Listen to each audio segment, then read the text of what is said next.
Hey, what's up, everyone? Welcome back to another Thirsty Thursday live stream. I hope everyone's having a good day. I sure am. We're going to have some good time tonight. We're going to be talking about a topic that we don't really talk about on my channel, which is GRC. And we have a specialist. His name is Jacob. We're going to bring him in. He is having some technical difficulties at his house with some power. So hopefully we get through a lot of the questions. And if you guys have any questions and we do lose him, God forbid, throw it in the chat, and I'm sure he'll give a good way to reach him with your questions. So here he is. What's up, Pat? How you doing? Hey, everybody. Hey, what's up, Jacob? So, man, just trying to weather the storm. Hopefully, no trees fall on my house or cars or anything. Yeah, so that's interesting because it's been raining really, really hard here too, and now it's not. But like this morning and yesterday was really, really bad. So hopefully it's not so bad where you're at. Yeah, maybe I got 40 minutes of backup power, so I should be okay for a little bit. Yep, cool. So let's jump right into it. So, normally like we'll do like a little intro of you. Who are you? What are you about? And what have you been up to? Yeah, well, first of all, thank you so much for having me on. I really appreciate it. I am Jacob Hill. I'm a VP of Cyber at a small business as well as the founder of GRC Academy. I got my start back in 2008 doing IT at a very it was a federal government contractor type oriented job, and then I started at a very small site and I was able to do a lot of interesting things that probably someone so junior shouldn't have been doing, but I got my hands dirty in that, which was excellent for me, and that's where I got my start. And then I transitioned over. And like I said, I mean, most of my career has been federal government oriented. I spent about 5 years on the government side. That's where I got my start in information assurance, as it was called back then. And then jump back out because you know how the government is. The money's not really there. Yeah. So I had a young family, had to jump out to, make things work. And now I'm a VP of Cyber at a small business and running a NIST 800-171 program, as well as getting ready for CMMC, all that fun stuff. And then I launched GRC Academy. I think it was probably 2023. I always got to look back on my LinkedIn because I forget these dates. But in any case, that is a training platform where I put out CMMC training focused on defense contractors, and I resell PCB, ISO training, 27001, 9001, different ISOs out there. But the interesting story on that, because my brother, Paul, he has a platform called serveracademy.com. And so I had been working with him on that. I host and design websites. I spend most of my energy on GRC Academy now. But when I was thinking about doing the CMMC training, I was like, well, should I put it out on Udemy? Or should I build my own platform like my brother and, try to build a brand? And I decided to go ahead and build a brand. And I'm really glad that I did because, I think for business development and networking, having a brand behind you, opposed to just a Udemy course, was definitely the right decision. Yeah. So awesome. Thank you for that intro. And that's definitely a warm welcome. So for those folks, because maybe like my channel is not really for GRC or CMMC or all this stuff. What is GRC in a nutshell? Like, let's do the KISS method, right? Keep it simple, stupid. Yeah. Like for those, because we want to make it, for the techies, like I'm really technical, but if I have to talk to the GRC team, it's like, we don't want to be bothered with you. Right. So what is it like? What is GRC in a nutshell? Right. So the acronym is governance, risk, and compliance. And essentially, the governance piece is policies, rules, and framework. So this is we're going to wrap this in. We're going to make this exciting, guys and gals. But the first piece is the governance part, and that's, it's kind of boring, but it's actually important, and we'll demonstrate why as we go through. So governance is policies, rules, frameworks that a company uses to achieve its business goals. And so there's a number of examples here that we could walk through. One would be ethics and accountability, resource management, and you could also come in with your information security policies. And so the thing about GRC, and we'll get into the other acronyms though, we can't automate humans. We can't Hmm. automate everything. I wish that we could, but we can't. And so we have to put in policies for the people, because often, as you know, Pat, the people are the problem. Sometimes it's not the system, it's the person, you know. Yeah. And we'll get into some good examples of all of that. And then you have the risk management. And the interesting thing is, I just had a someone on my podcast on GRC, and I think a lot of people operate in the risk management, the R side of things, as Hmm. well as the compliance, the C side of things. The G, the governance, that's kind of like more big picture. Okay. But risk management, probably a lot of us operate inside of that, because that could be you're doing risk assessments. You could be looking at vulnerabilities. On the GRC side, it might be just organizational risk, like cyber Hmm. risk. Like, what happens if we don't implement this security measure? You know what I mean? So Hmm. it's like strategic. And then we have compliance. And again, it's paper, it's policies, but we have to deal with compliance, because if you look at a regulated industry, health data, payment processing, even Department of Defense, or other regulated industries, we Hmm. have to implement and address all these security controls and things like that. In the DoD world, you have DISA STIGs, which are the bane of a lot of technical folks' existence. So, but that's like a basic background of GRC. Nice. Hope that's not because of the topic, Martin. Yeah. Yeah. He's a good friend of mine. So, and Eric too, Sup Nerds.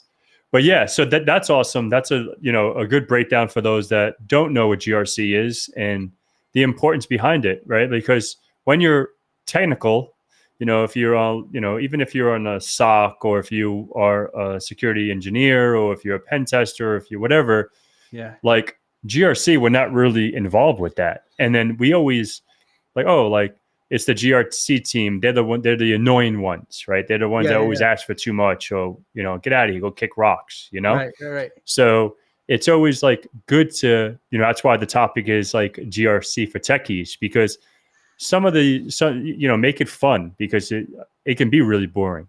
It can Yeah. be very, very boring.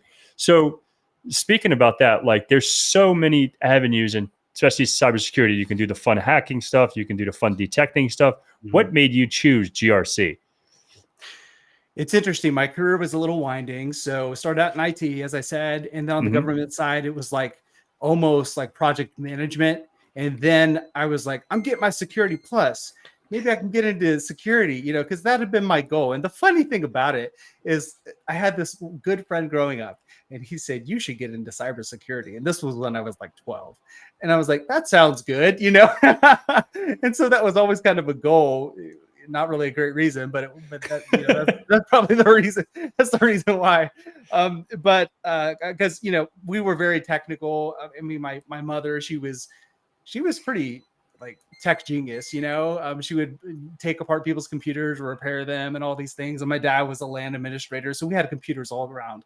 Hmm. I never really got to work on them until I went into IT myself, but they were always around.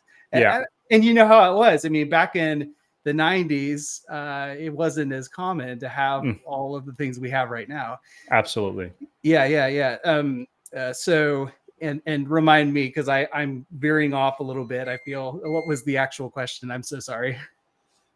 So what made you choose GRC? Like what Yes, made yes, you? yes. Yeah. Thank you. So I think that obviously I got my start on the government side in information assurance, Hmm. the risk management framework, those ATOs, stuff like that.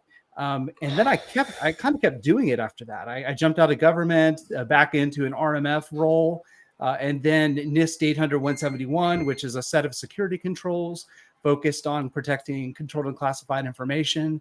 That is if you're a defense contractor or a federal contractor in the United States, you have to account for that.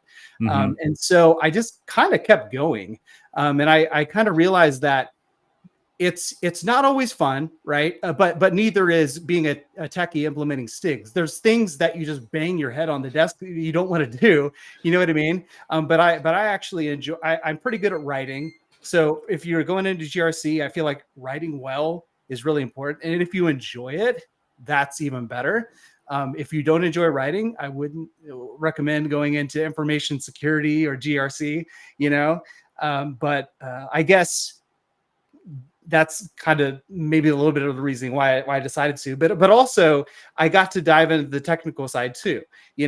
I'm not an extreme ones and zeros like you are probably, Pat, but like I'm pretty decent. You know what I'm saying? So I got to do both.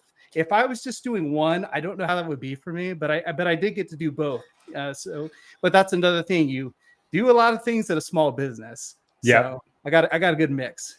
Yeah, no, I think that's awesome. So we'll stay on this topic for a little longer. So say for those folks that the few folks probably out there that are probably watching this,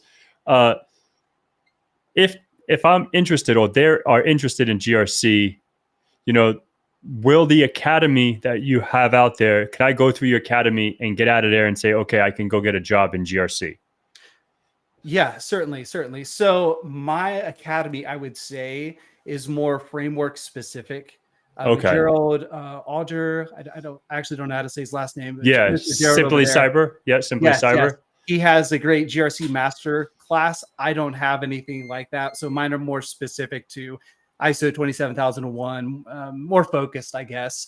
But if you have a framework that you have to comply with, because here's the problem in the defense contractor community, there's system administrators out there that are getting handed NIST 800-171, 110 security controls, and they're saying do this, and they don't know what to do, right? Because they're just a techie, right? Yeah. They don't know what GRC is, they don't know what information security is, know. And so that's one way that GRC may find you.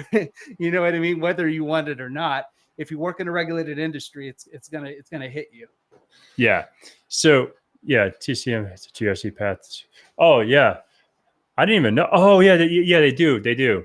I think TCM does have a GRC path now. I think you're right, Eric. I think that's a true fact. Awesome. So because I hear that thing beeping, I don't want that thing to die. So So the next topic, or the segue into, we both went to WGU. Yes. I want to talk about like college. So for GRC, since we're on this topic, do you feel college is beneficial? Like, do you recommend college for those folks that want to get into whatever, information security, cybersecurity, and specifically for GRC? And why did you do? And why did you go down the degree route? Yeah, great questions. So I'll start out with the first one. College in general, I mean, because I got my degree at George Mason University and went the traditional route back then. I graduated, I think, in 2012. Yep. And from there on, I never thought I would get my master's degree because it was just too much money, and I didn't want to invest it. I didn't feel like I needed it in my career at that point. Mm-hmm. As far as college being worth it, it depends on what sector you're working in, I think. Mm-hmm. And also because like even the ISO certifications, I think they want to see some sort of, bachelor's degree in place to meet the certification requirements. I haven't looked into the federal government or the DoD's latest guidance based on, I think it's DoD 8140 now for their cybersecurity personnel and the requirements. But it almost seemed like it was, going away from having everybody degreed and all those things. But I do think that it just depends on what sector you want to go into. It's an individual question, right? It's an individual answer, I think. And you need to make sure, just look at the job applications in that sector and just see what they're asking for. Because if they all want degrees, I mean, you know how it is. The system will filter you out if it doesn't see it, and the recruiters may not even see you. If you have an established network of people, I mean, you might be able to make it work. You know what I mean? Because I find that having a network is the key many times. That's how I got my first job. It was actually through my father. And then I got a letter of recommendation from the senior guy. He knew somebody at my next job interview. And I was like, I handed him this letter and I was like, I know this guy. He was like, you know him. All right, we'll hire you, So I think having a network probably is even more important than having a degree. Because I don't know. I feel like college is overrated in general. That's just my opinion. It's definitely people are spending way too much money on it.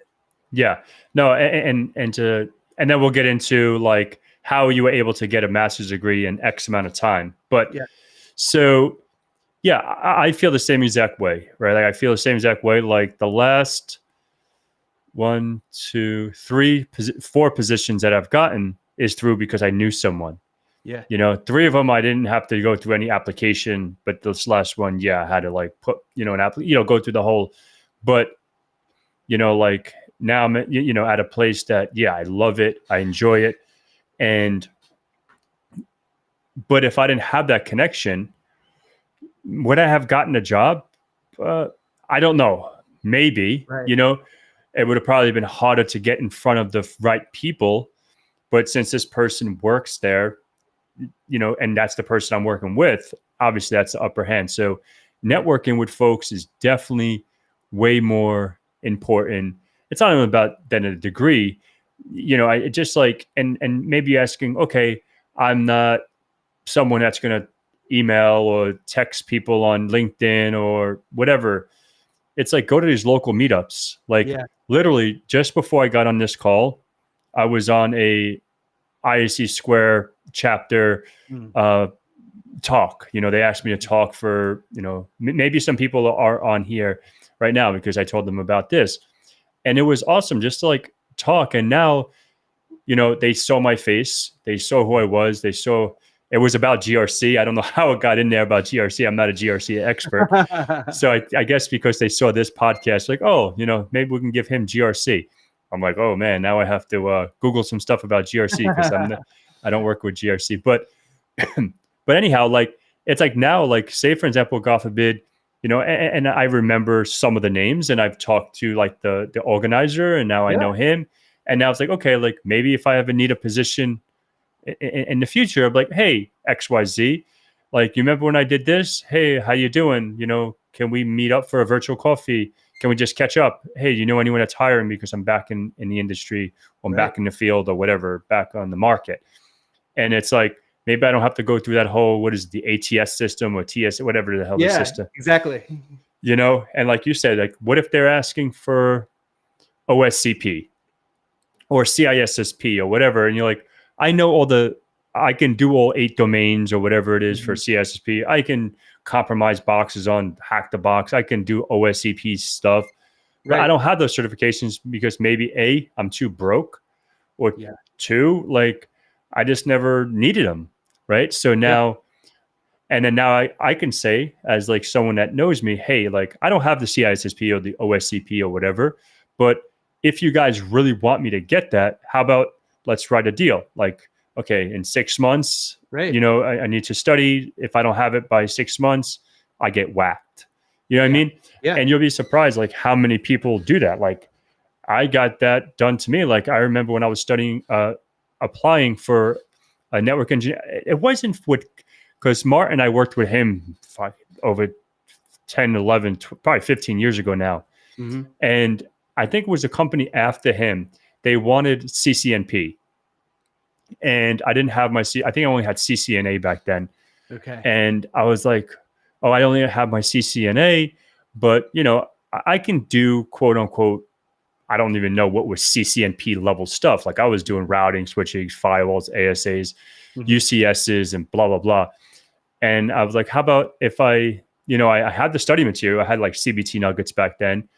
And I'm like, I can study the 3 exams, which is route, T-shoot, and route, switch, and T-shoot. And so make a long story short, I had 3 months to get this CCNP route switch. Okay.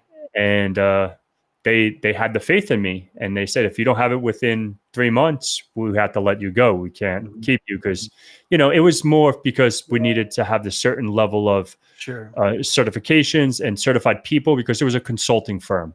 So it's like, if we don't meet the standard for Cisco or Palo Alto or Checkpoint or whatever, we need to have like a certain amount of Sophos engineers, certain amount of this to keep a gold standard. But yep, there you go. So ISC Square Virginia is here. So thanks. You're great. Thank you. I appreciate it. I tried my best on GRC. That's why I went into my rants and my real on my real stories, because, and so networking is key. Yeah, I lost my train of thought. So networking. Yeah, all good. We can dive into my experience at WGU. So I'm a big fan of WGU. I really love their approach, the competency focus. I think that especially the 6 months pay by 6 month term, and then knock out as many courses as you can. Like that's amazing. That's disruptive, and it really needs disrupted, because people are just getting into too much debt at college, university. It's a big problem. And so I'm really glad to see WGU's approach. But I decided, okay, let me back up a little bit, because I was doing research on WGU, and I saw Josh McAdore's video about how he got his master's degree, the same one, cybersecurity and information assurance, in like 12 days. And I was like, maybe this guy's a genius. I don't know. That seems crazy, and when I first heard of WGU, my nephew was talking about going there, and I thought it was a scam. Like, I was like, this can't be real. But I did research. They're regionally accredited, like all the rest of them. They have that NSA designation, Center of Excellence. And so I decided, all right, I'm going to do. And I spoke to another gentleman on LinkedIn, who I had met on LinkedIn, and he gave me his perspective. And he's like, yeah, I was also able to do it. And I was like, well, this guy seems like a normal dude. Maybe I can do it too, because I didn't want to spend a whole lot of time on this degree, right? I have podcasts. I have all the things. I have a young family. I don't want, I didn't want to spend too much time on it. So it's like, okay, 30-day challenge, and I'm going to announce it to the world and see what happens. Hopefully I'll be able to do it. So I put it out on LinkedIn. Here's what I'm going to do. Let's roll. And I'm working on a YouTube video talking about the experience. I actually documented by minute how long everything took me. So I'm working on that video. It'll be out sometime whenever I'm able to get it done. But in any case, short story, I was able to knock out the degree in 15 days, and it was very fast, and it was kind of a weird feeling, like, yay, I guess, I got my master's degree. It was very short, but I'm really glad that it worked out that way. But yeah, I spent maybe $5,000 for a master's degree, knocked it out that quickly. And that was only because of all the experience I accumulated over time, because all I had to do was fill in like little knowledge gaps here and there. I feel like so. And some certifications transferred in, knocked out some courses, it worked out really well.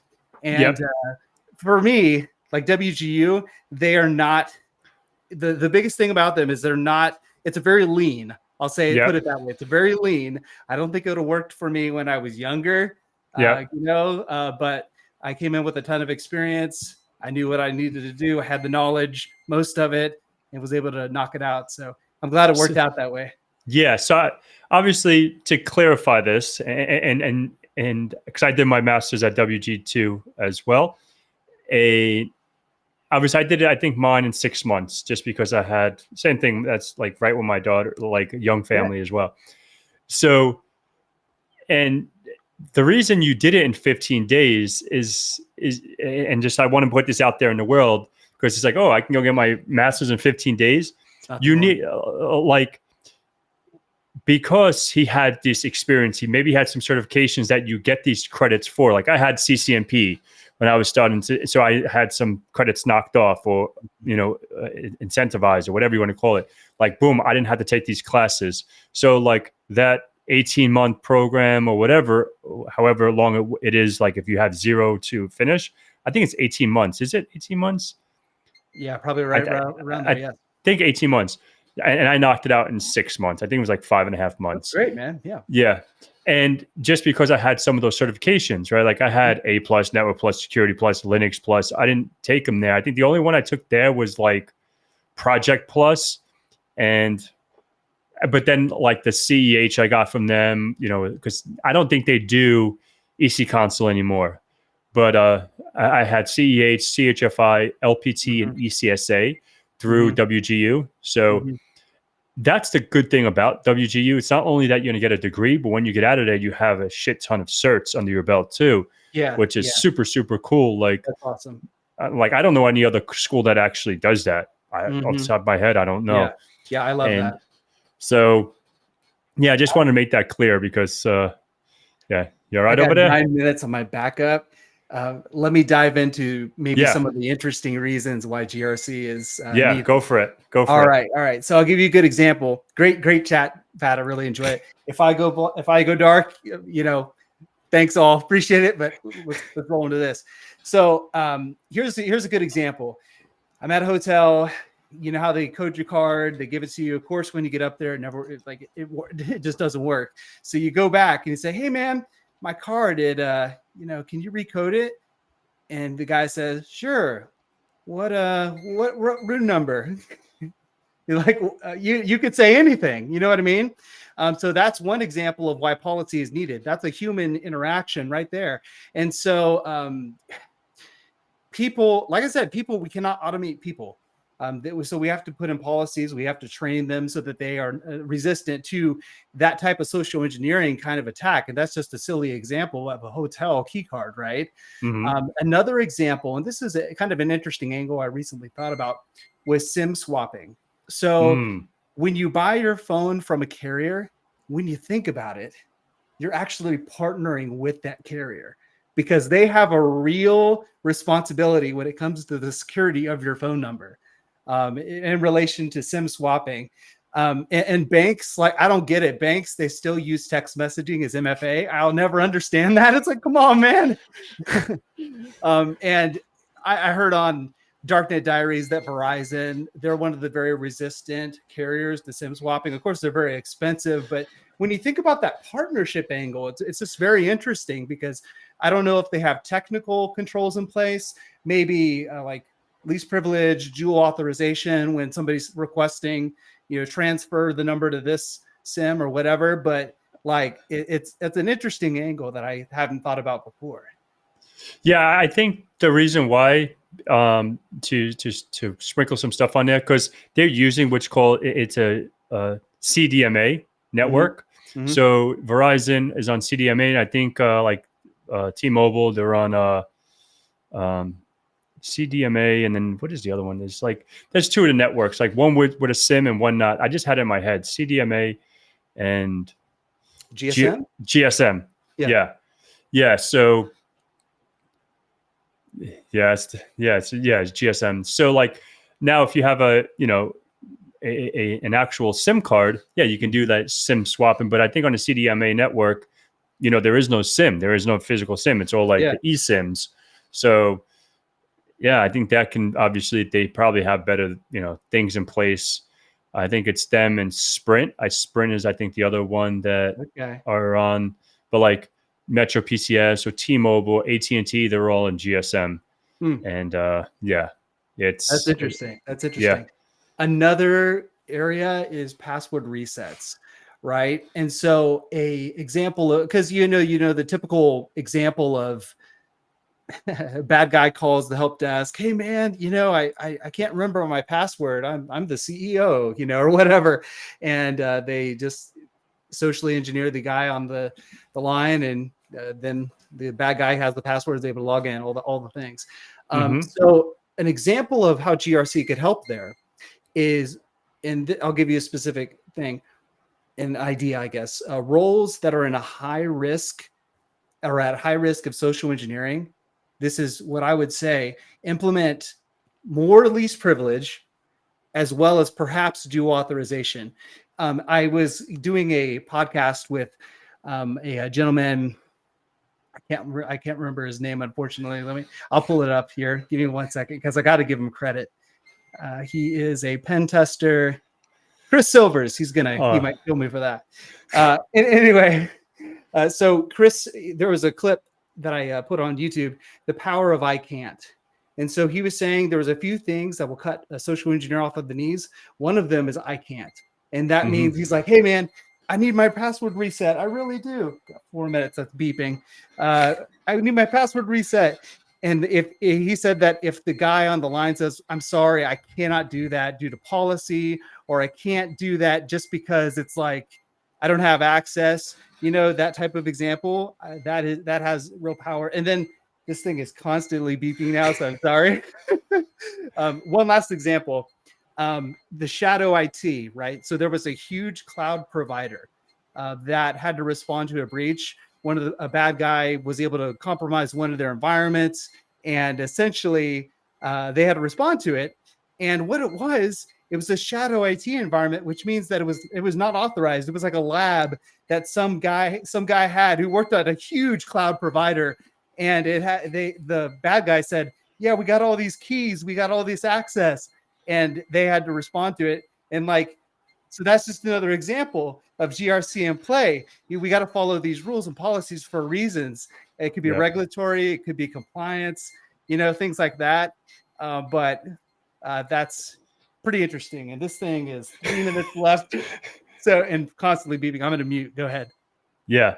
No, I think that's all good examples, because like I said just before here, when I was on ISC Square in Virginia, it's such an interesting topic, because you have to make sure your password policies, and make sure all the least privileges. That's why we have PAM solutions. That's why we have these solutions. And with the whole MFAs thing, not just, get a text message, because, going back to the SIM spoofing, and a lot of, people, especially if you're like an MSP or MSSP, that you're providing services for firms or whatever, law firms or doctor's office or clients or whatever, those folks hate MFA because they think it's just an actual thing to do, right? It's I don't want to do this extra thing, but they don't understand, okay, that extra thing might prevent you from getting your shit jacked. You know what I mean?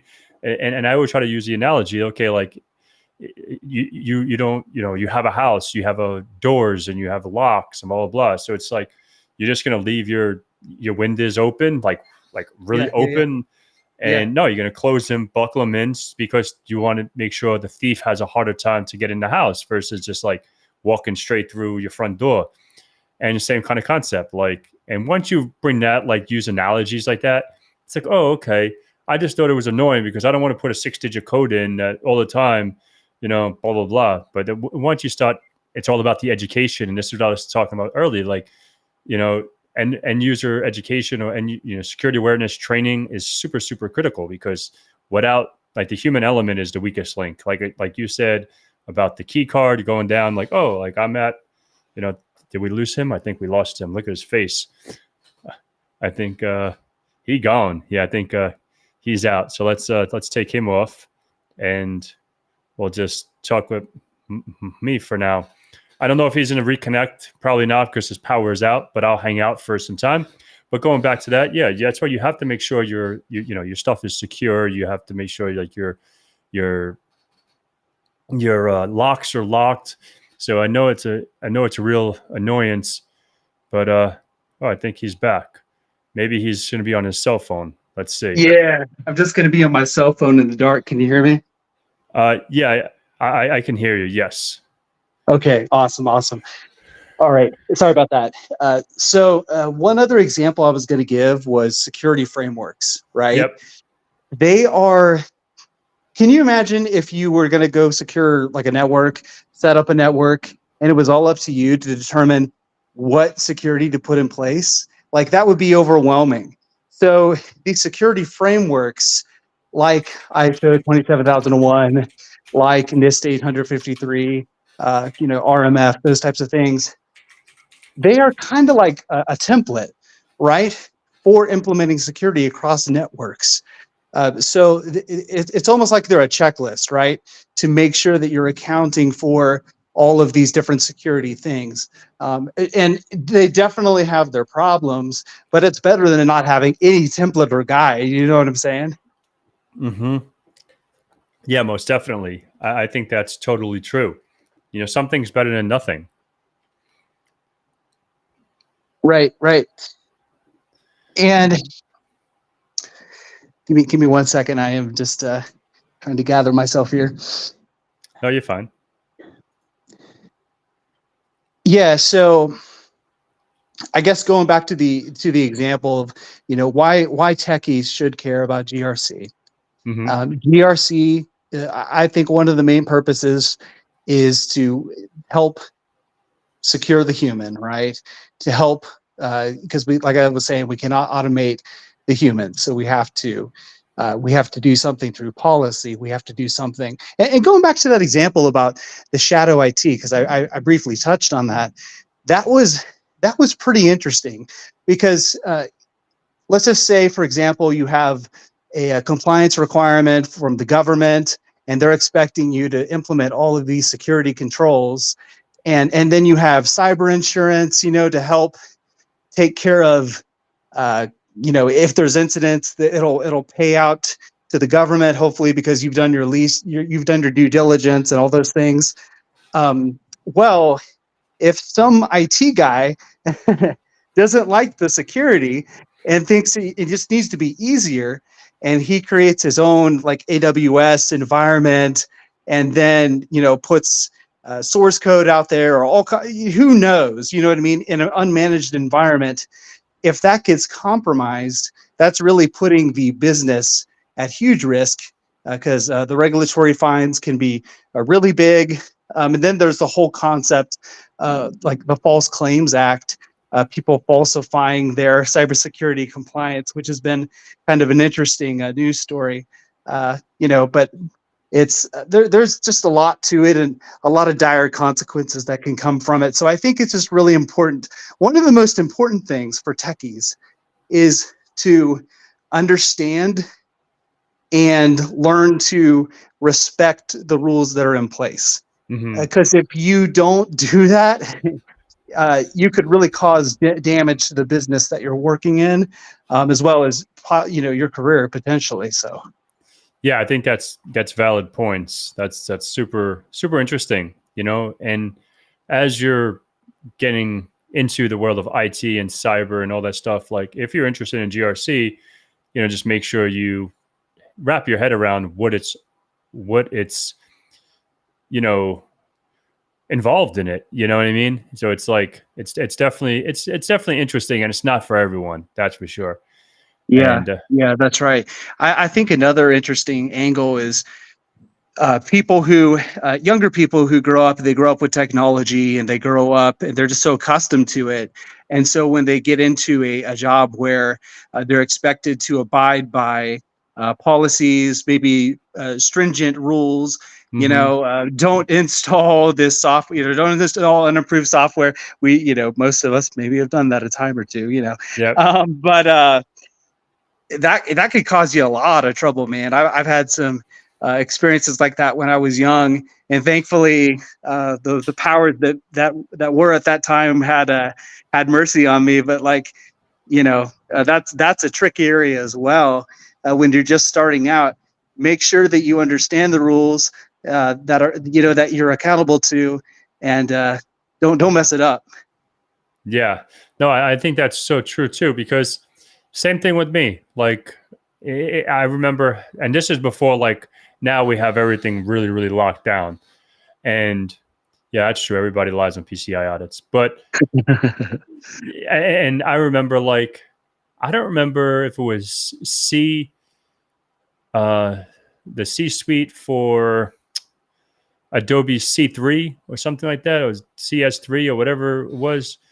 And that we can just like download it, crack it, use a key gen. Mm-hmm. And I remember getting that, installing it on a computer at work. And this is when I was just like an IT, like I was and I installed malware, and like this is because I didn't know what I was, I knew what I was doing, but I didn't know what I was doing.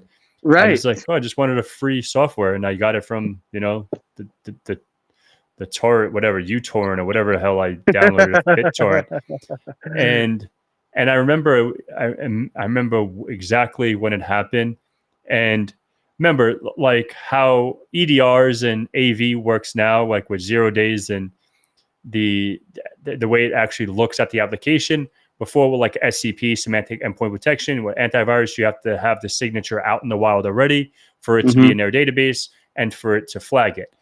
And this one wasn't wasn't flagged yet, so it was running for like 2 months or something like that. And it got flagged, and it was a bad day for me because so I this would say.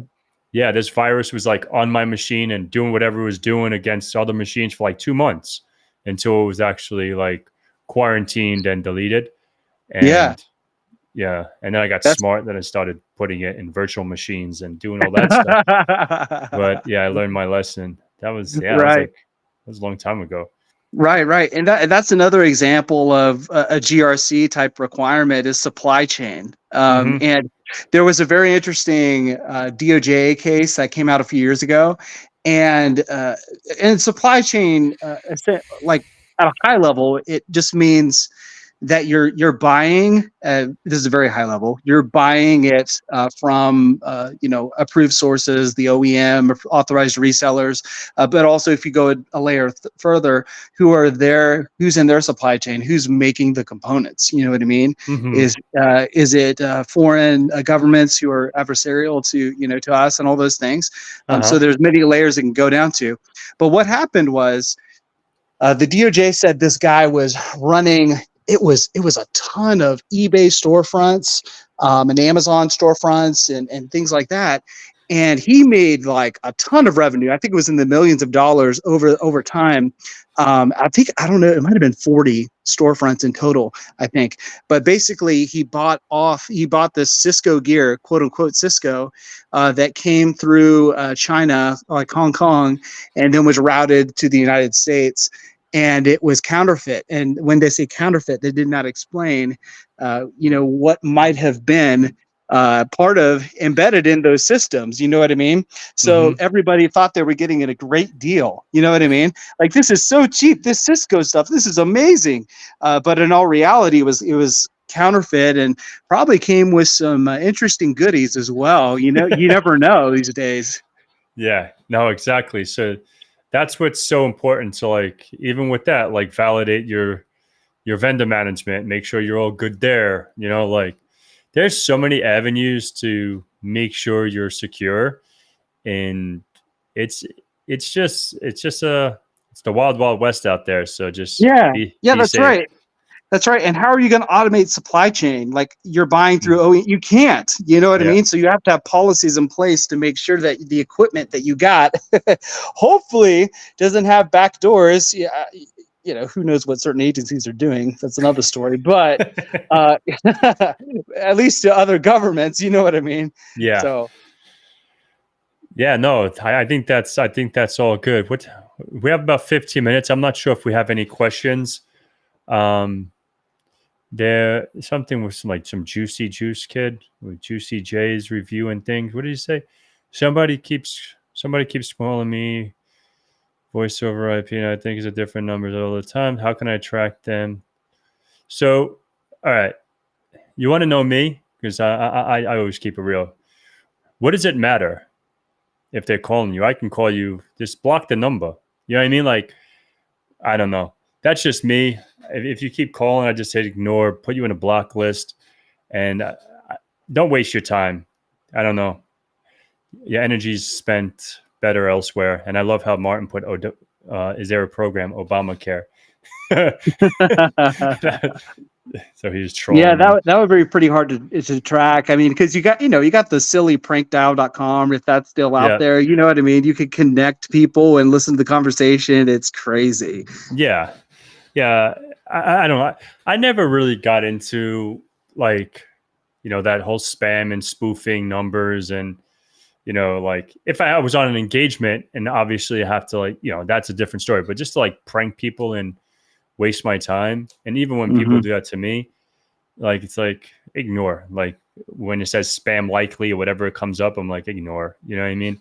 Yeah. So someone keeps calling you. How do you know it's from a voice over IP phone? Like, how do you know it's not, just a, one of those text apps that they just make calls, like some Yeah, that's right. phony baloney.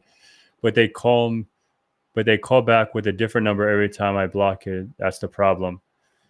Yeah. Change your phone number, I guess. I mean that. Yeah. And you should just answer and say, hey, like, what do you like? Hey, what's up? And just be nice and like see what they're trying to do and just use reverse psychology and fuck with them. But yeah, I don't really know, man. I can't really help you there, but hopefully you try to figure that out, because that's not really a problem I would worry about. I guess I don't care.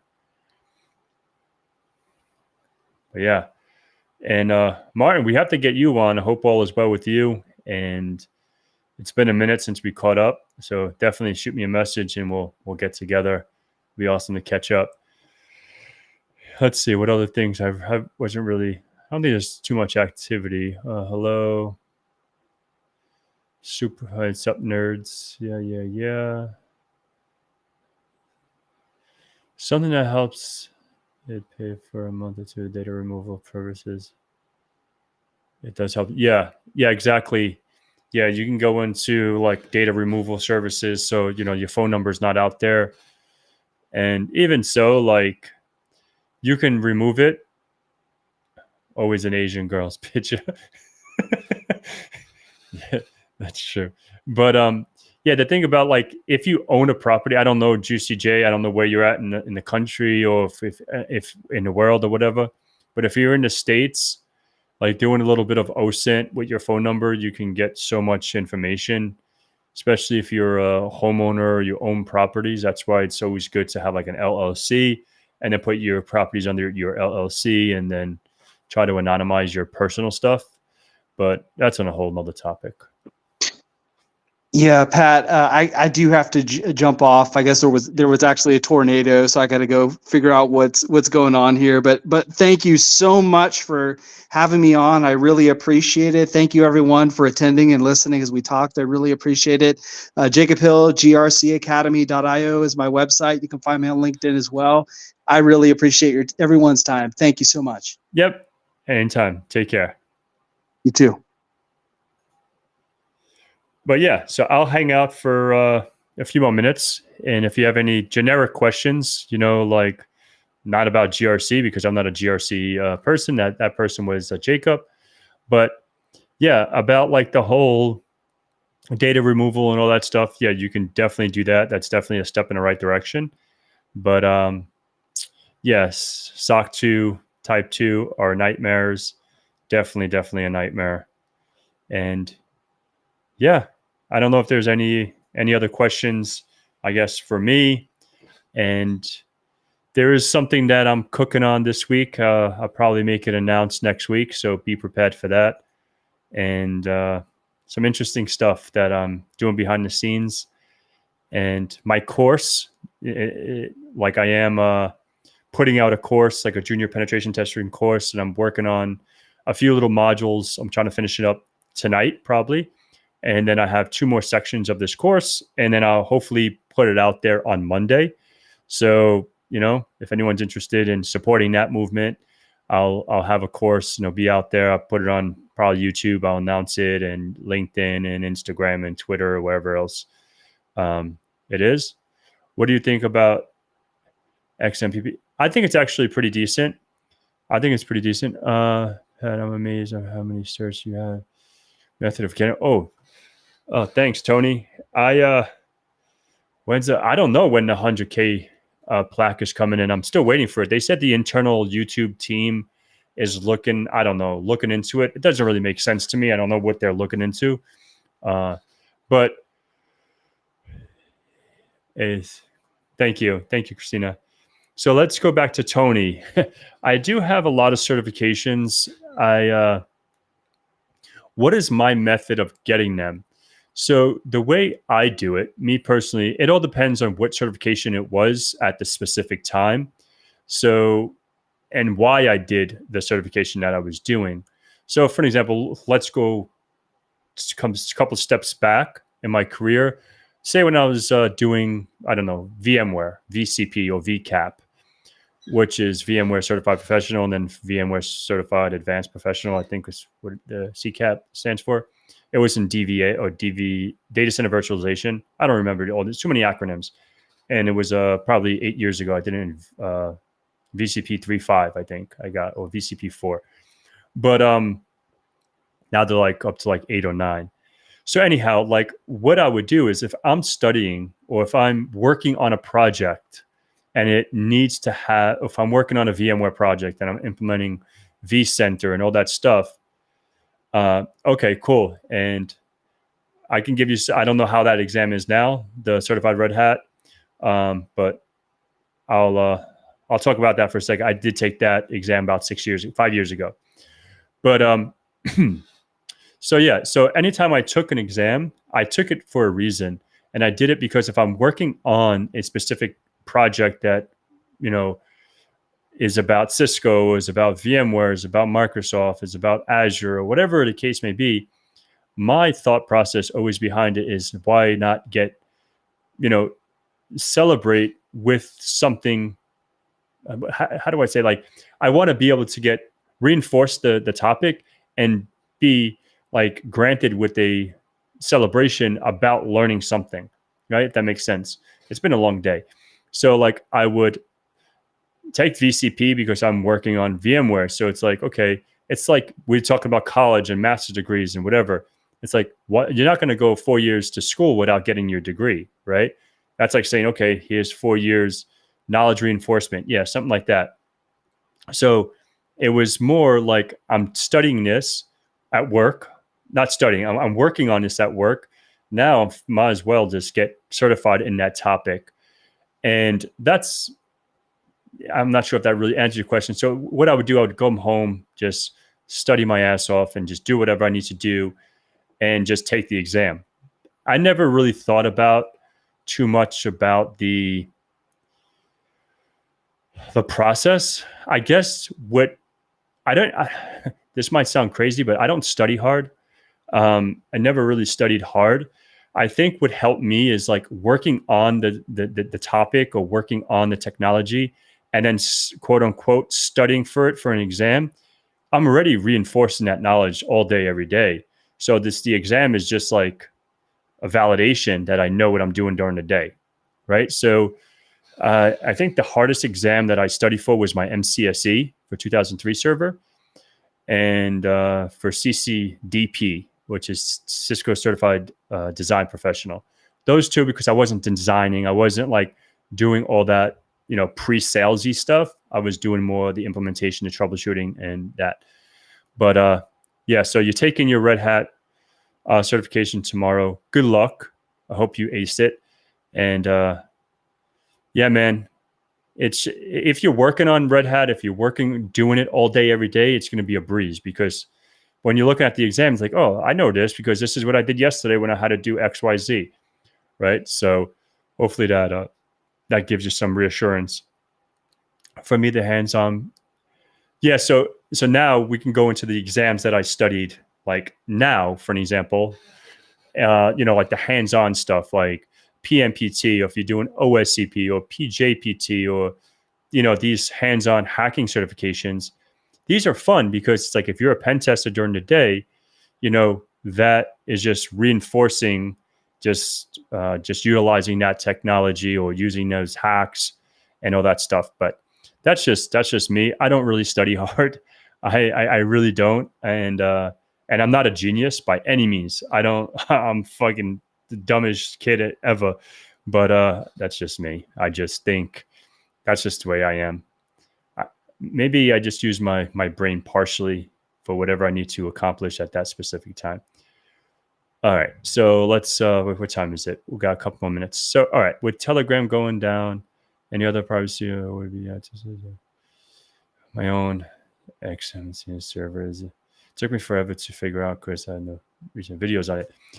Yeah, so that's another thing. So I guess there's a lot of things that I'm the wrong person to ask, because I understand about privacy. I understand about anonymity and all that stuff. But at the end of the day, like when someone wants, there was someone out there, I'm not going to mention names by any means.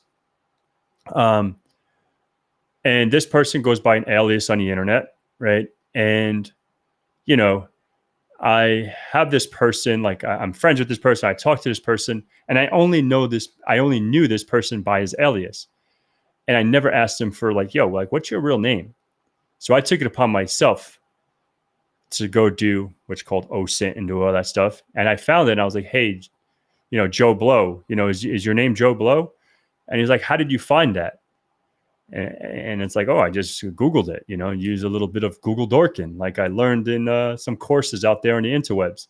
So no one was ever able to figure out this kid's name, you know, only like where maybe he works. They probably obviously know his government name, but it was just interesting. So everything is exposed, or everything is known on the internet. It's just a matter of how far you want to go down that path to figure it out.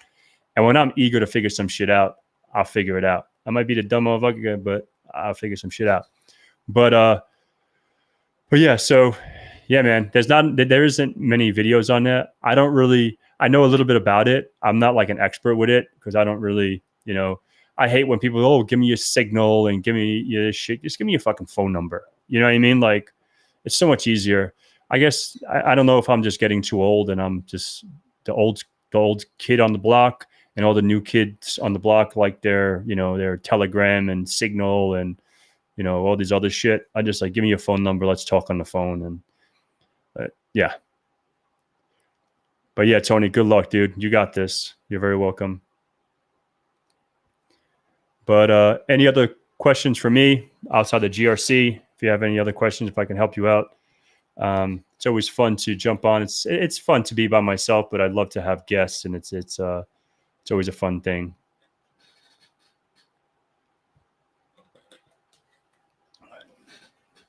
But if not, I will let everyone go for the evening. Thank you so much for everyone's. It's hard to be anonymous when a real word today. Yeah, big data will get you. Yeah, exactly. You know, like I never really even tried to be like, I guess maybe I'm lying. Maybe I'm a hypocrite. Like before I got into the whole YouTube and more like, I guess, known on the internet. I don't know. I feel weird saying that. Like I used to use like not an alias, but I used to say my name in Italian and then use my mom's last name. Right. I never used my name, Patrick Gorman. I would always use another name. And I'm not going to give that other name out because I have sock puppet accounts with that name. But yeah, so, you know, it is really me, but it's just my name in a different language. But yeah, I can't wait to who's on next week. I think because that's going to be fun. Let me see who's on. Is it the 5th next week? Yeah. So I have Mina next week. So that's going to be fun because we're going to speak some Mandarin, and I can't really wait for that. That's going to be interesting. Let's see how good my Mandarin is still after 20 years of practicing. But yeah. And like I always say, like, you know, if anyone, no matter how far you are in your career, how new you are in your career, I always like to network with folks, get people on here, get the word out there. And it's good for multiple reasons. I like to say this. I want to bring this up because if you're new to the industry, maybe you're an intern somewhere, maybe you're in college, and you don't have that presence on the internet, like maybe I'm just a giving person, like use me for that stepping stone, right? Like, hey, jump on here, talk shit for an hour. And maybe like when this goes on YouTube or LinkedIn or whatever, like someone says, oh, like I need a help desk person, or I need a SOC analyst. I need blah, blah, blah. And that person sounded really cool and really interesting. So I'm like, oh, this is John Doe. Check out John Doe or Sally Mae or whoever, you know? So I just want to put that out there because if anyone ever wants to, you know, if there's a slot open, come on, share your story, share your interests. And I'm always down to shoot the shit and talk and, you know, whatever. I just want to put that out there because I would love to have new faces on the channel and just grow with the community and show anyone is welcome no matter what. But it's the top of the hour. I just want to say thank you so much. And Until next time, have a beautiful night.